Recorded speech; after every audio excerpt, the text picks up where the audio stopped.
ಜೀವನ ಎಂಬ ಈ ಸುಂದರ ಪ್ರಯಾಣದಲ್ಲಿ ನಿಮ್ಮ ಸಂಗಾತಿ ಈ ಜೀವನ ಜಾತ್ರೆ. ಎಲ್ಲರಿಗೂ ನಮಸ್ಕಾರ. ವಾತದಿಂದ ಉಂಟಾಗುವ ಅಸಮತೋಲನ ಶಮನಕ್ಕೆ ಈ ದಿನದ ಮನೆಮದ್ದು. ಆಯುರ್ವೇದದಲ್ಲಿ ನಮ್ಮ ದೇಹವು 3 ಬಗೆಯ ದೋಷಗಳಿಂದ ಮಾಡಲ್ಪಟ್ಟಿದೆ ಎಂದು ಹೇಳಲಾಗುತ್ತೆ. ವಾತ, ಪಿತ್ತ ಮತ್ತು ಕಫ. ವಾತ ಚಲನೆಯ ಶಕ್ತಿಯಾಗಿದೆ. ರಕ್ತ ಪರಿಚಲನೆ, ಉಸಿರಾಟ ಮತ್ತು ನರಗಳ ಕಾರ್ಯದಂತಹ ದೇಹದಲ್ಲಿ ಚಲಿಸುವ ಎಲ್ಲವನ್ನ ನಿಯಂತ್ರಿಸುತ್ತೆ. ಕೆಲವೊಂದು ವಿಷಯಗಳು ಸ್ವಲ್ಪ ಅಸಮತೋಲನಗೊಂಡಾಗ ಶುಷ್ಕತೆ, ಆತಂಕ, ಅನಿಯಮಿತ ಜೀರ್ಣಕ್ರಿಯೆ, ಕಳಪೆ ನಿದ್ರೆ ಹೀಗೆ ಸಮಸ್ಯೆಗಳು ಉಂಟಾಗುತ್ತೆ. ಈ ವಾತವನ್ನು ಮತ್ತೆ ಸಾಮರಸ್ಯಕ್ಕೆ ತರಲು ನಾವು ಮನೆಯಲ್ಲಿಯೇ ಮಾಡಬಹುದಾದಂಥ ಅತ್ಯಂತ ಸರಳವಾದ ಒಂದು ಮನೆಮದ್ದನ್ನು ನಾನು ಹೇಳ್ತಾ ಇದ್ದೀನಿ. ಅದೇ ಶುಂಠಿ ಚಹಾ. ಬೇಕಾಗುವ ಪದಾರ್ಥಗಳು: 2 ಲೋಟ ನೀರು, ಶುಂಠಿ 2 ಇಂಚು, ಕಾಳುಮೆಣಸು 4, ಜೇನುತುಪ್ಪ 1 ಚಮಚ.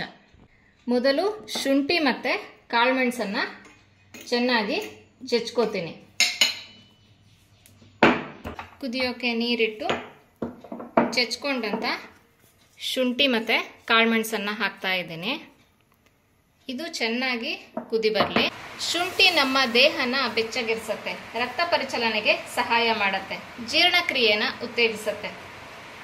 10 ರಿಂದ 15 ನಿಮಿಷ ಈ ನೀರು ಚೆನ್ನಾಗಿ ಕುದಿಬೇಕು.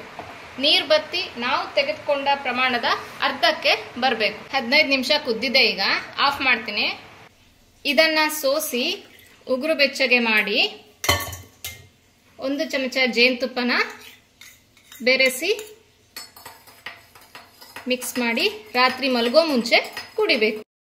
ಈ ಶುಂಠಿ ಚಹಾವು ಜೀರ್ಣಕ್ರಿಯೆಗೆ ಸಹಕಾರಿ, ನರಗಳನ್ನು ಶಾಂತಗೊಳಿಸುತ್ತೆ, ಉರಿಯೂತ ಕಡಿಮೆ ಮಾಡುತ್ತೆ, ಉತ್ಕರ್ಷಣ ನಿರೋಧಕಗಳಿಂದ ತುಂಬಿದೆ ಮತ್ತು ದೇಹದಲ್ಲಿ ಚದುರಿ ಹೋಗಿರುವ ವಾತ ಭಾವನೆಗಳನ್ನು ಶಾಂತಗೊಳಿಸುತ್ತೆ. ಧನ್ಯವಾದಗಳು. ಸಬ್ಸ್ಕ್ರೈಬ್ ಮಾಡಿ. ಇದು ಕೇವಲ ಚಾನಲ್ ಅಲ್ಲ, ಇದು ನಿಮ್ಮ ಜೀವನ ಜಾತ್ರೆ. ಸರ್ವೇ ಜನ ಸುಖಿನೋ ಭವಂತು.